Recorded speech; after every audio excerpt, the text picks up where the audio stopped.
All right, welcome back to the channel. So today I just want to go over probably one of the most common but yet easiest things to fix on a sprinkler system. I've had this happen more times than anything, but before, I just want to show people, before you call a sprinkler person out or whoever you want to call, I just want to show how easy this is. And the common problems that you'll find are either a sprinkler head won't pop up like that. So you'll leave her, or you'll find that it'll pop up but not go down.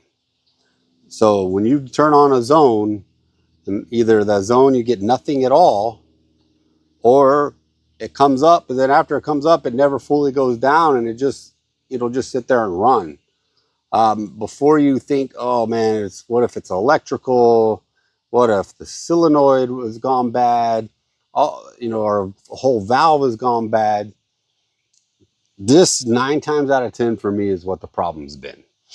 So simple fix. You don't need the tool that I'm using. It just makes it easier. So in this case, now again, your system's going to be different.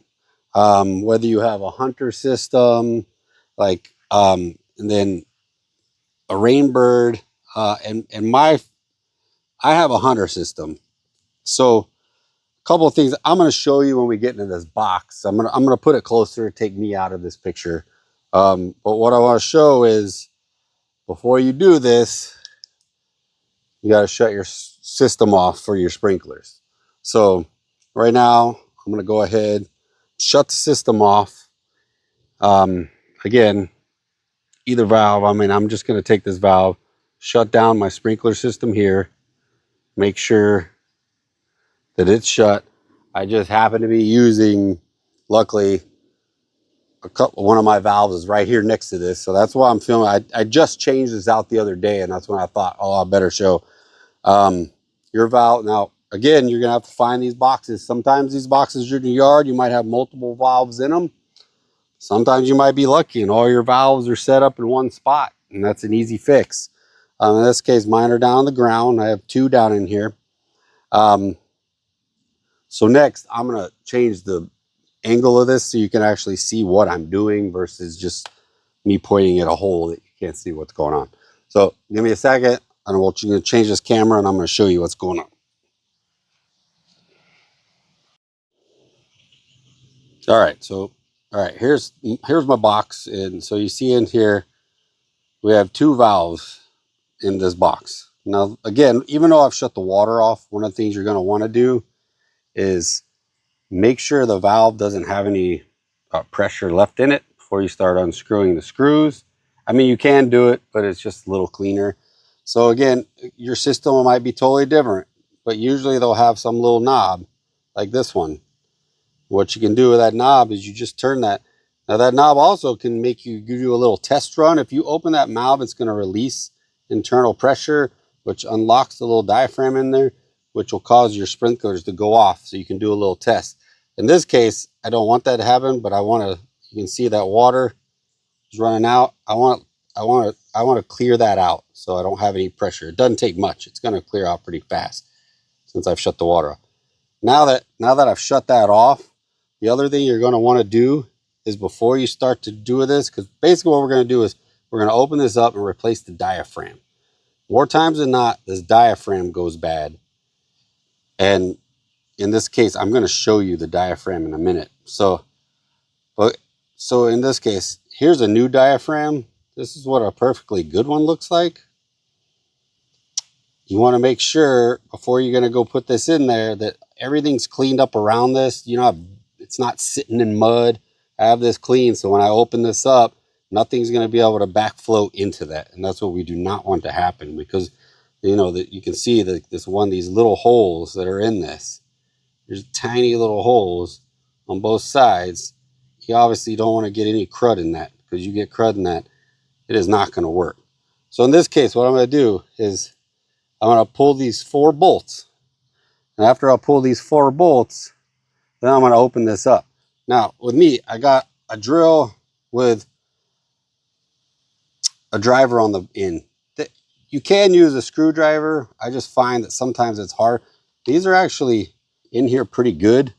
So with this, I'm just gonna pop these loose, and then I'm gonna go ahead and pop these loose without y'all having to listen to this. So give me 1 second. All right, so I went ahead and popped these loose just so no one had to listen to me. But I wanted to show, the reason I like to use this long is because when you get in here and you're trying to get this off with a screwdriver, man, you're just gonna be digging your knuckles and hands into this, and this is a lot cleaner and easier. Plus, I'm not just sitting here using all my grip strength to pull those loose. But now that I've got all 4 of these loose, you're gonna pull this off.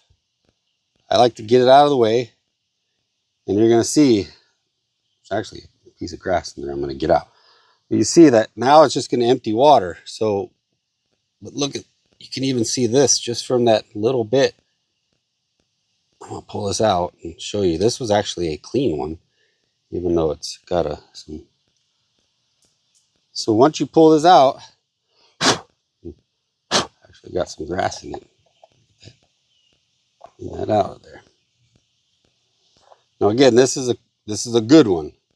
So all you gotta do is pull this out. I mean, these things cost nothing compared to what it's gonna cost for you to have someone come out and do this. But they're gonna charge you. So again, clean that off. Make sure again, this is all pretty clean. All you're gonna do is, I mean, there's only one way these go. This little tab you see in this side right here, there's this little thing that's gonna fit right in this little groove.